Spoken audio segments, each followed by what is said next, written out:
Football বিশ্বকাপের final Spain ও আর্জেন্টিনার match ঘিরে উৎসব আর উত্তেজনা চট্টগ্রাম জুড়ে। বহুল প্রতীক্ষিত ফাইনাল ম্যাচ উপভোগে নগরীর বিভিন্ন পয়েন্টে বড় পর্দায় খেলা দেখানোর প্রস্তুতি নেওয়া হয়েছে। জাঁকজমকপূর্ণ আয়োজন রয়েছে নগরীর 4 ও 5 তারকা হোটেলগুলোতেও। এ নিয়ে আরো জানাতে চট্টগ্রামের ডিসি রোড থেকে যোগ দিচ্ছেন সহকর্মী ফয়সাল করিম। ফয়সাল, ফুটবল বিশ্বকাপের ফাইনাল ম্যাচ ঘিরে আয়োজন কেমন দেখছেন, সমর্থকরা কি বলছেন জানাবেন। ঐতিহাসিক যে মহারণ অর্থাৎ ফিফা ওয়ার্ল্ড কাপ 2026-এর যে ঐতিহাসিক খেলা, সেটির সাক্ষী হতে যাচ্ছে চট্টগ্রাম এবং সারা বিশ্বের মতো। এখানে যারা ফুটবল প্রেমী আছেন, আর্জেন্টিনা মেসির ভক্ত আছেন কিংবা স্পেনের যারা সমর্থন আছেন, তাদের জন্য একটি বিশেষ রাত আমরা দেখছি। খেলা শুরু হতে আরও 4 ঘন্টা বাকি, কিন্তু ইতিমধ্যেই চট্টগ্রামের পাড়া মহল্লায় অলিগলি সড়কে খেলা দেখার আয়োজন, প্রস্তুতি এবং যারা দর্শক আছেন, ফ্যান আছেন, তারা ইতিমধ্যেই যে বড় পর্দায় খেলা দেখানো হবে সেই বড় পর্দার সামনে হাজির হতে শুরু করেছেন। এবং আমরা দেখছি যে বিভিন্ন পাড়ায় পাড়ায় আসলে এই যে আজকে যে ফাইনালের আমেজ, পুরো চট্টগ্রামে আসলে একটি উৎসবের নগরী বলা চলে, একটি ফুটবলের নগরী বলা চলে। আমরা দেখছি ফ্যান বেসের মধ্যে অধিকাংশই আর্জেন্টাইন ফ্যান এবং আর্জেন্টাইন ফ্যানদের জন্য আজকে একটি বড় দিন। তারা আশা করছেন যে আর্জেন্টিনা চতুর্থবারের মতো বিশ্বকাপ জিতবে এবং তাদের প্রিয় খেলোয়াড়, সকলের প্রিয় মেসি এবার গোল্ডেন বুট নেবে, তেমনটাও প্রত্যাশা করছেন। তবে সেই দৌড়ে আসলে আরও 3টি গোল তাকে দিতে হবে এবং তারা আশা করছেন যে আজকে এই খেলার মধ্য দিয়ে সেই লক্ষ্যে পৌঁছে যাবে মেসি এবং আর্জেন্টিনা। এবং দেখতে পাচ্ছেন ফ্যান বেস যারা আছে তারা ইতিমধ্যেই আর্জেন্টিনা জার্সি পরে নানা রং বেরঙের সাজ নিয়েছেন। তারা অটোরিকশাকে পুরো আর্জেন্টিনার পতাকা দিয়ে সাজিয়েছেন। পাশাপাশি এখানে চট্টগ্রামের যে চেরাগি মোড় আছে, আমরা দেখছি যে এখানে বড় স্ক্রিনে খেলা দেখানোর প্রস্তুতি চলছে এবং এলাকার যারা আছেন, পাশাপাশি রাজনৈতিক এবং বিভিন্ন দলমত ভুলে আসলে আমরা দেখছি যে এখানে আজকে এক ধরনের মিলন মেলা হচ্ছে মানুষের মধ্যে। অনেকদিন পরে দেখা হচ্ছে, অনেক পুরনো বন্ধুকে নিয়ে খেলা দেখতে এসছেন এবং এই খেলা আসলে পুরো চট্টগ্রামকে এক করেছে। তবে আর্জেন্টাইন ফ্যানদের জন্য আজকে একটি বিশেষ রাত। তারা বলছেন যে আসলে এই যে উত্তেজনার মুহূর্ত, তার আগে তারা অনেকেই কিন্তু প্রত্যাশা করছেন যে তাদের আজকের যে রাত, সে রাতটি যাতে সুখবরের মধ্য দিয়ে শেষ হয় এবং সেই ধরনের প্রস্তুতি তারা নিয়েছেন। এবং চট্টগ্রামের এই চেরাগি মোড় ছাড়াও আমরা যেটি জানি যে আরও 7 থেকে 8টি জায়গায় এই খেলা দেখানোর আয়োজন আছে। পাশাপাশি চট্টগ্রামে যে 5 তারকা হোটেল আছে এবং বিভিন্ন অভিজাত রেস্টুরেন্ট আছে, সেগুলোতেও বড় পর্দায় খেলা দেখানো হচ্ছে।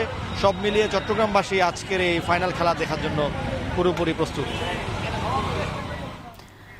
ব্যাপক উৎসাহ উদ্দীপনায় চট্টগ্রামবাসী অপেক্ষা করছেন রাত 1টায় ম্যাচ দেখার জন্য। আরিফিন, এইটাই জানাচ্ছিলেন আমাদেরকে। শুধু চট্টগ্রাম নয় স্বর্ণা, আমরা যদি বলতে চাই ঢাকাতেও কিন্তু একই অবস্থা। এই প্রশ্নটা কিন্তু অবশ্যই সেখানেও আছে যে কে জিতবে আজকের বিশ্বকাপ ফাইনাল, আর্জেন্টিনা নাকি স্পেন। এবং এই যে বিষয়টা, সেটা সব থেকে ভালো উপভোগ করা যায় সম্ভবত টিএসসি থেকে। এবং এই মুহূর্তে টিএসসিতে খেলা দেখার কি আয়োজন ঢাকা বিশ্ববিদ্যালয়ের টিএসসি থেকে জানাচ্ছেন আমাদের সহকর্মী ইমদাদুল আজাদ। ইমদাদ, ফুটবল ভক্তরা টিএসসিতে আসতে শুরু করেছেন কিনা, প্রস্তুতিটা কেমন দেখছেন এবং ঢাকা বিশ্ববিদ্যালয় ক্যাম্পাসে বাড়তি নিরাপত্তার কোনো ব্যবস্থা নেওয়া হয়েছে কিনা?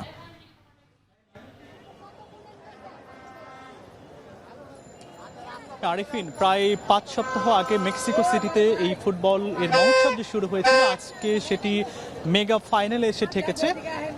এখনও এই ফাইনাল ম্যাচটি শুরু হওয়ার প্রায় ঘন্টা 4 বাকি। এই 4 ঘন্টা আগে থেকেই স্বাভাবিকভাবে ফুটবল প্রেমীদের মাঝে যে উৎসাহ উদ্দীপনা, যে উন্মুক্ততা থাকার দরকার, সেটি আমরা এই ঢাকা বিশ্ববিদ্যালয়ের টিএসসিতে লক্ষ্য করছি। আমরা এই রাজু ভাস্কর্যের সামনে আছি। এখানে আমরা যেটি দেখতে পাচ্ছি, পুরো টিএসসি এলাকা বা পুরো রাজু ভাস্কর্য এলাকাটি নীল আকাশি রঙে আসলে ছেয়ে গেছে।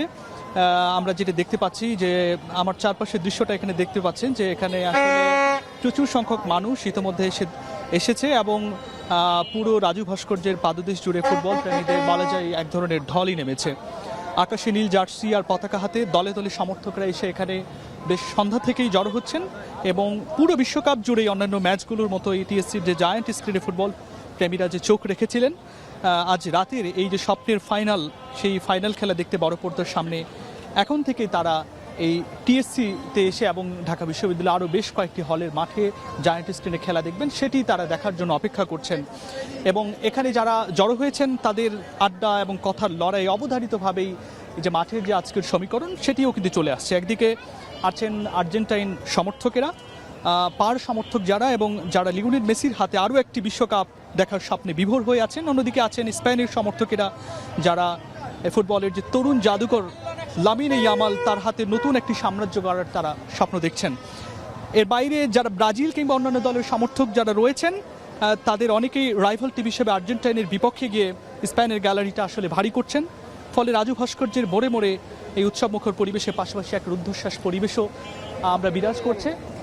তো আরিফিন, আমরা সব মিলিয়ে বলতে পারি আমরা সন্ধ্যা থেকেই এখানে ছিলাম, সন্ধ্যা থেকেই ব্যাপক সংখ্যক মানুষ এই রাজু ভাস্কর্যে পুরো ঢাকা বিশ্ববিদ্যালয় চত্বর জুড়েই ঢাকা বিশ্ববিদ্যালয় এলাকায় ফুটবল প্রেমীরা আসছেন এবং ঢাকা বিশ্ববিদ্যালয় কর্তৃপক্ষ গতদিন একটি বিজ্ঞপ্তি জারি করেছিল যেখানে বহিরাগত না আসতে নিরুৎসাহিত করা হয়েছিল, কারণ এক্ষেত্রে বিশ্ববিদ্যালয়ের যারা বর্তমান স্টুডেন্ট তাদের অনেক ক্ষেত্রেই সমস্যা হয়, পাশাপাশি মেয়েদের কিছু হল রয়েছে।